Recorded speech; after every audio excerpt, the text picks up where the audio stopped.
আসসালামু আলাইকুম। আমি ডক্টর নাজমুল। আজকে আপনাদের সাথে একটা বিষয় নিয়ে আলোচনা করব। সেটা হচ্ছে বিড়ালের ক্যাট ফুড আসক্তি এবং বিড়াল অতিরিক্ত সময় ঘুমায়। এই বিষয়টাকে আপনারা ঠিক কীভাবে সামাল দিবেন বা এই সময় আপনাদের করণীয় কী আসলে?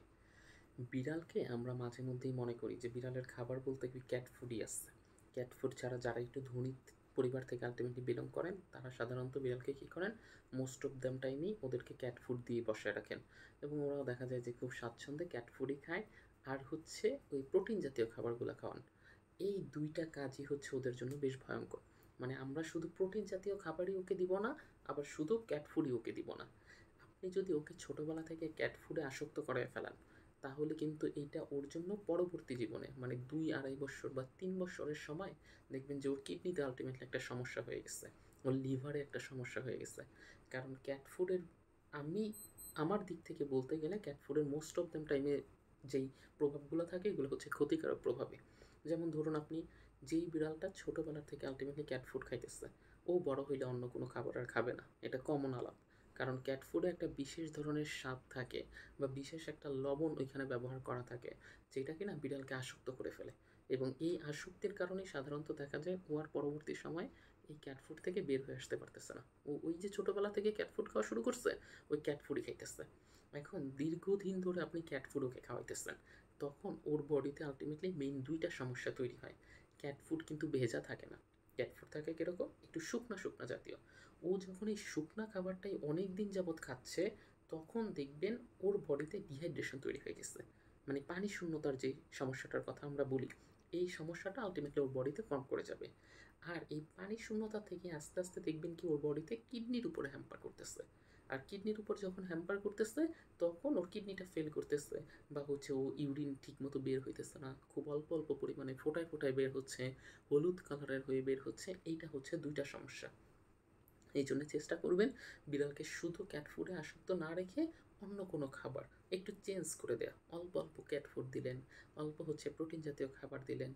আবার হচ্ছে কখনো এই প্রোটিন জাতীয় খাবারের সাথে একটু শাক বা একটু সবজিকে আল্টিমেটলি ব্লেন্ড করে দিলেন। এরকম ভিন্ন, ভিন্ন ধরনের খাবারের প্রতি যখন আপনি ওকে রাখতেছেন, তখন ও আর ক্যাট ফুডের ওই বিশেষ স্বাদের প্রতি আকৃষ্ট হচ্ছে না।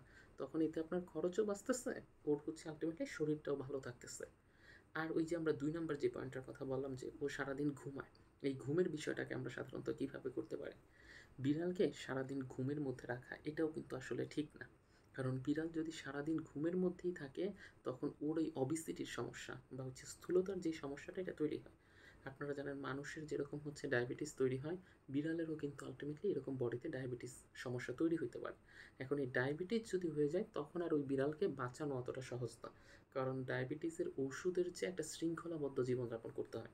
এখন বিড়াল বা এরূপ পোষা প্রাণীর ক্ষেত্রে সাধারণত ওদেরকে ওরকম শৃঙ্খলাবদ্ধ জীবনযাপন করানো আমাদের সম্ভব হয়ে ওঠে না। এই জন্যে সাধারণত আপনি চেষ্টা করবেন আপনার বিড়ালটা যেন সবসময় না ঘুমায়া ওকে খেলনা কিনে দেওয়ার বা ওকে আপনার কাছে, কাছেই রাখার, ওকে একটু দৌড়ঝাঁপেরও ব্যবস্থা করে দেওয়া। তখন দেখবেন ওর ওই স্থূলতার যে সমস্যাটা, এই সমস্যাটা আর অত বেশি পরিমাণে তৈরি হইতেছে না। ওকে একটু ব্যায়াম করানোর ব্যবস্থাও মাঝে মধ্যে করে দিবেন। যেমন আপনি চাইলে একটা লেজার লাইট কিনে আনতে পারেন। লেজার লাইটের বাতিটা হচ্ছে যেকোনো একটা দেয়ালের উপর মারলেন, ও বারবার ওই বাতিটাকে ধরতে চাওয়ার চেষ্টা করলো। আপনি একটা বল মারলেন, বড় একটা বল কিনে আইনা ওইটাকে মারলেন, ও বারবার ওই বলটা নিয়ে আসলো আপনার কাছ থেকে বা ওই বলটা দিয়ে খেলার চেষ্টা করলো। আপনি হচ্ছে আপনার পিছলা ফ্লোরের উপর কোনো একটা জিনিস দিলেন, যেটাকে ও হাত দিয়ে বারবার আঘাত করার চেষ্টা করলো। এরকম সবসময় কোনো একটা কাজে ওকে ব্যস্ত রাখা।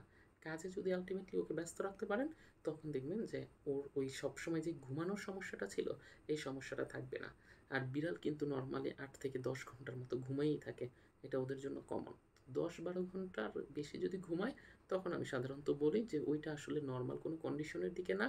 ও তখন আপনি হচ্ছে ওকে একটু খেলাধুলা বা এইসব কাজে ব্যস্ত রাখার আল্টিমেটলি চেষ্টা করুন। আর ওকে মাঝে মধ্যেই চেষ্টা করবেন একটা মাল্টিভিটামিন বা জিঙ্ক জাতীয় সিরাপ খাওয়ায় দেওয়ার।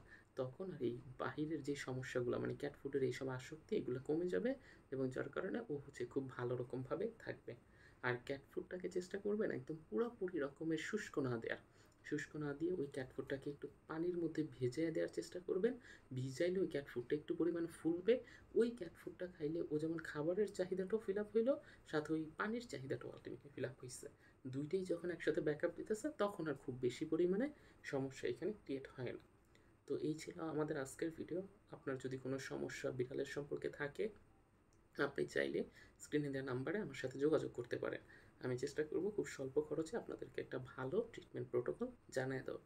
ধন্যবাদ সবাইকে।